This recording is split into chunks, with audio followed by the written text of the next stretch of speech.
Welcome back, Python learners. In part 1, we learned the basics of functions and how to use positional parameters. Today, we're taking our function game to the next level. We'll dive into default parameters, which let you make some inputs optional, and keyword arguments, which give you incredible flexibility when calling your functions. Plus, we'll put everything together to build a practical calculator project. Get ready to supercharge your Python skills. Let's jump in. All right, let's start with default parameters. Sometimes you want a function to have a common behavior, but also allow for customization when needed. This is where default parameters shine. Imagine a coffee machine. By default, it might brew black coffee, but it also has options to add milk or sugar. Those are like default parameters. They have a standard value, but you can change them if you want. Def function name param1 param with default equals default value. Function body, you set a default value by assigning it directly in the parameter list when you define the function, like greeting equals hello. Let's enhance our greet function. Def greet advanced name greeting equals hello, print greeting name. Now, if we don't provide a greeting when we call greet advanced, it will use hello by default, but we can easily override it.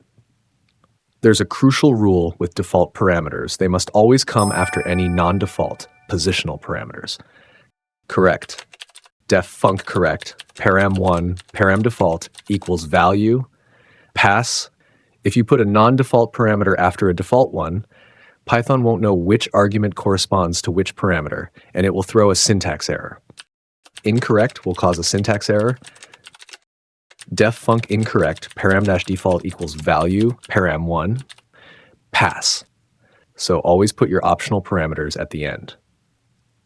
Next up, keyword arguments. So far, we've passed arguments by their position. But what if your function has many parameters and remembering their order is a headache?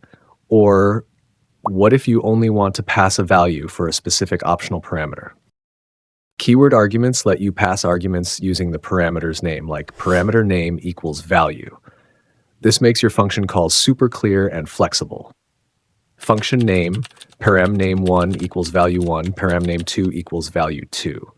You can even mix positional and keyword arguments, but there's a rule. All positional arguments must come before any keyword arguments. Correct. Add numbers, 5, num2 equals 3. Incorrect. Add numbers, num2 equals 3, 5. This will cause a syntax error. Keyword arguments are great for readability, especially in functions with many parameters and for easily skipping optional parameters. Let's put this theory into practice. First, let's create a greet function with a default parameter for the greeting. Part 1, default parameters. Def greet with default name greeting equals hello.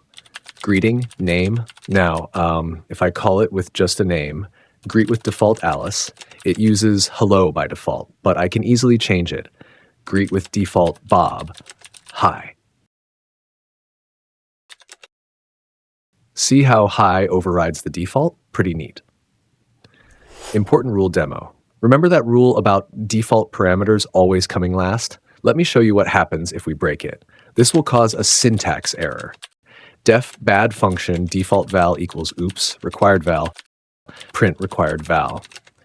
If I try to define this, Python immediately throws a syntax error saying non-default argument follows default argument. Always keep those default parameters at the end. Now, let's explore keyword arguments to make our function calls even clearer and more flexible.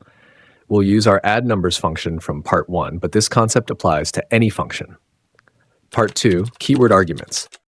Def add numbers, num1, num2, total equals num1 plus num2. Print the sum of num1 and num2 is total. Print calling add numbers with keyword arguments. Add numbers, num1 equals 5, num2 equals 3. Clearer what each number is for. Add numbers, num2 equals 10, num1 equals 20. Order doesn't matter here. Notice how num1 equals 5 and num2 equals 3 explicitly tell Python which value goes to which parameter. This is fantastic for readability. And because we're using keywords, the order doesn't even matter, as you see with num2 equals 10, num1 equals 20. You can even mix them, but remember the rule. Positional arguments first, then keyword arguments. Print calling add numbers with mixed arguments. Add numbers 7, num2 equals 4. Positional first, then keyword. What if I put the keyword argument first? This will cause a syntax error. Add numbers num2 equals 4, 7. Python throws a syntax error again. Positional argument follows keyword argument, so stick to the rule. Positionals first, then keywords. Now for the fun part. Let's apply everything we've learned to build a simple command line calculator. We'll create functions for add, subtract, multiply, and divide. Here's how we'll structure it. We'll define each operation as its own function, each taking two numbers as parameters. Simple calculator project. Def add num1, num2, adds two numbers and prints the sum. Result equals num1 plus num2. Print num1 plus num2 equals result. Def subtract num1, num2, subtracts two numbers and prints the difference. Result equals num1 minus num2. Print num1 minus num2 equals result. Def multiply num1, num2, multiplies two numbers and prints the product. Result equals num1 times num2. Print num1 times num2 equals result. Def divide num1, num2, 2. Divides two numbers and prints the quotient. Handles division by 0. If num2 equals 0, print error cannot divide by 0. Else, result equals num1 divided by num2. Print num1 slash num2 equals result. Notice those triple quotes? Those are called docstrings. They're a great way to describe what your function does. Good practice. And for divide, we added a little check to prevent division by 0, which would cause an error. Now let's add some code to get input from the user and call our functions. Print basic calculator demo. Get user input for numbers. We'll use a try except block to handle non-numeric input gracefully. Try first num star equals input, enter the first number. Second num star equals input, enter the second number. Convert input strings to floating point numbers. n1 equals float, first num star. n2 equals float, second num star. Call our calculator functions. Add n1, n2. Subtract n1, n2. Multiply n1, n2. Divide n1, n2. Accept value error. Print invalid input. Please enter valid numbers only. Accept exception as E. Print an unexpected error occurred, E. Print calculator demo complete. Here, input gets text from the user. We convert that text to numbers using float so we can perform calculations. And the try except block is super important. It catches potential value error if someone types something that isn't a number. This makes our program more robust. Let's run it. If I entered 10 and 5, you'll see all the operations. Now, what if I enter hello for the first number? See? Invalid input. Please enter valid numbers only. Our error handling worked. This project clearly shows how breaking down a big problem, a calculator, into smaller, manageable functions makes the code easier to write, understand, and debug. Each function does one job, and does it well.